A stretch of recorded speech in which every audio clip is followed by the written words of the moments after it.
action figures or comic books. Give him a look. Oh, nerd, Wyoming. You like action figures or comic books? Just give him a look. He's the owner of Wyoming. Harambe YouTube, how you doing? It's Charles here. And today's video is going to be a little bit different. I usually post and record content based on what I'm reading and what I organically have to say about what I'm reading, and if it can be positive and add something. And so while I read comic books daily, I read hundreds of comic books. I mean, not daily, but over the year or so. I won't review everything because, quite frankly, others have done it better, or a lot of people may be talking about it, or I have nothing original or positive to say on it. And I try to post 6 days a week, and I honestly didn't know what I was going to post for today's video. But I got a reminder that I think it was Tuesday was a year of me having this YouTube channel, and a year to me posting my first video, which was a review of the G.I. Joe Classified Spirit Iron Knife action figure. And this channel all started from an Instagram comment. I mean, for some reason, when I got this action figure, I really enjoyed it, and I really wanted to share it with the Instagram toy community and, maybe point somebody to it. So I did an in-depth review, the actual first video on this channel. You can go back and find it out. I think it was from March 3rd or 4th of 2024. And in that review, I kind of set a template of how I was going to do reviews. And somebody had commented, I would watch a YouTube video of you doing this. And that's how this channel was started, is I recorded that video, posted it to Instagram, and somebody said, hey, you should make a YouTube channel where you talk about action figures. And quite frankly, I love action figures, and I buy action figures regularly, but not nearly enough to make daily content on. And it's not all that I am about. I love music. I'm a musician and a music fan. I love comic books, of course, because that's what the channel has organically become, is I would say about 90% organic comic book content. And then action figures, of course. I'm also disabled, and I will occasionally post videos where I advocate for the disabled community on this channel occasionally. What else? I've done music reviews. I've done a lot of stuff. I do updates on things that are happening in the nerd sphere, be it pro wrestling, action figures, or comics. I'll do occasional nerd news now. Updates. I've reviewed wrestling shows. I've done a lot trying to find my voice and my rhythm in this YouTube thing. And I made it a point to say that my goal is not to be a huge YouTuber. My goal is to be the local corner store, if you will, of nerd content as opposed to the Walmart. And my year goal was not lofty. My year goal was 100 subscribers, because I am just an old nerd in Wyoming talking into a tablet. And I figured if 100 people pay attention to what I have to say, that is more than enough. And I will be super stoked about that. And I am. But as of today, I think I'm at around 194, 195 subscribers. Nearly double of my first year goal. So I am ecstatic about that. And the reason why I make this content, going back to all the stuff that I've covered and the stuff that I continue to cover, is along with my disability. I got injured around the age of 30. I'm 46 now.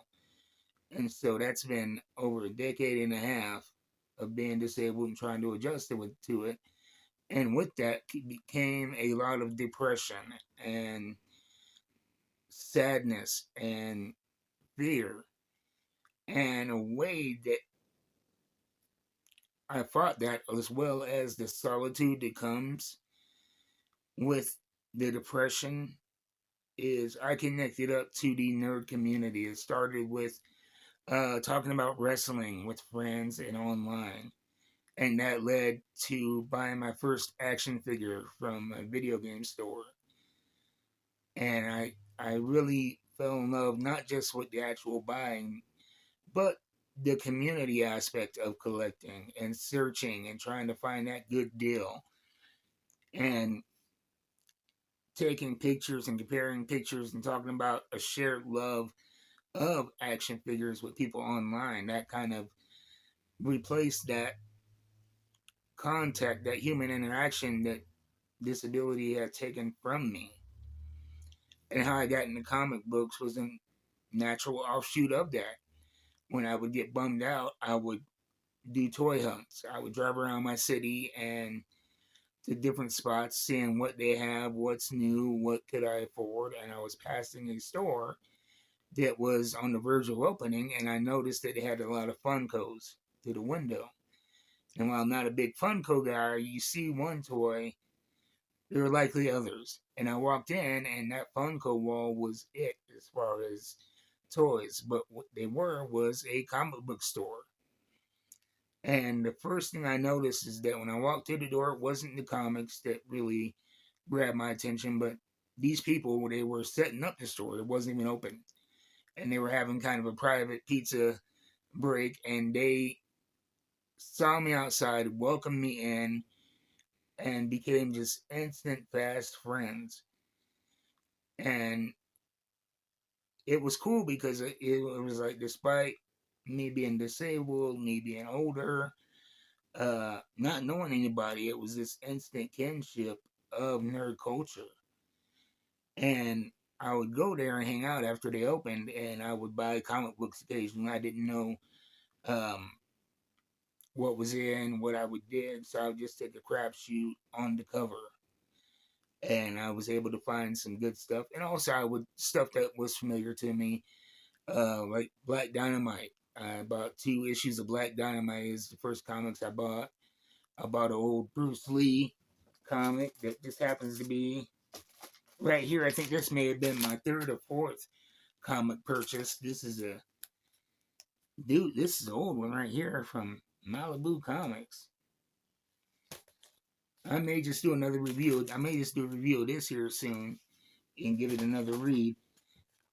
But that led to me discovering Dynamite Comics via Red Sonja and Jennifer Blood. And by a month into hanging out with those guys and picking up comic books here and there, I was a full blown comic addict.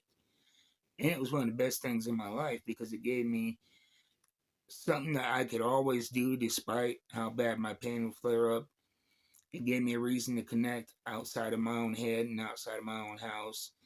And sadly, eventually with COVID, that store shut down. But, even though there's not a regular store in my community, I ended up switching to a guy named Jeff who runs a store called Coffee and a Comic, who I always promote on this. And we actually connected up first on Instagram.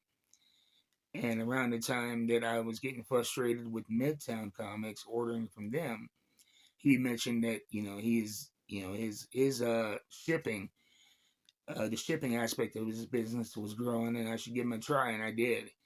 And not only did I find a great comic dealer, but I found a great friend, a friend who I have a lot of kinship with, a lot of similar parts of our lives in common. I'm not going to speak on Jeff, but we became good friends from shared issues, shared traumas. I'll just say that. And that's the great thing about the comic community is that it's so open and it's so friendly, and it's not so much about how much money you got, what you look like. Do you love comics? That's the price of entry. And with this channel, my main goal is to bring that joy and that community and that happiness that I receive from comic books to anybody else. If you're depressed, if you're disabled, if you're just bored, or hell, if you just have wanted to try comic books and didn't know how, I want my channel to be that entry point for you so you could experience the joy of these wonderful dynamic stories and the community that comes along with comic books. And there is something for everybody. If you like slick action, if you like horror, if you like drama, if you like comedy, if you like raunchy, campy, you know, movies like American Pie. I mean, there is literally something for everybody. Even G.I. Joe, two of my favorite series right now are G.I. Joe series. G.I. Joe Real American Hero and G.I. Joe, both of those are from Image Comics. But that's just it. I just want to talk to you guys and kind of celebrate, this milestone of the year, being twice as big as I ever expected to be, and looking forward to growing the community and hopefully giving you guys an entry point into collecting and into the community. And like I said, remember that there is no price point for entry. If you buy one comic or you buy 100 a month, the community will embrace you, and it's well worth it. And also, don't fall into the trap of thinking of these as investments, because it becomes a joyless, soulless, um, wallet draining pursuit if you do that. Because that one in a million action figure or comic book that you want to invest in and hope that it'll grow, it won't happen. Pursue what you want, buy buy what you will read, buy the action figures that you will display, that you will take photos of, that you will play with. And you can get on Instagram, Reddit, YouTube, and join this wonderful community of nerds. Anyway, thank you guys for coming along with me for this first year. Over 400 videos. I don't know how I accomplished that much. And let me know what you guys are into in the comments, and any content you would like to see. And again, anything that you see me unbox on this channel that you want to see a review for, leave it in the comments, and I will see you guys next time. Until then, Harambe, and peace out.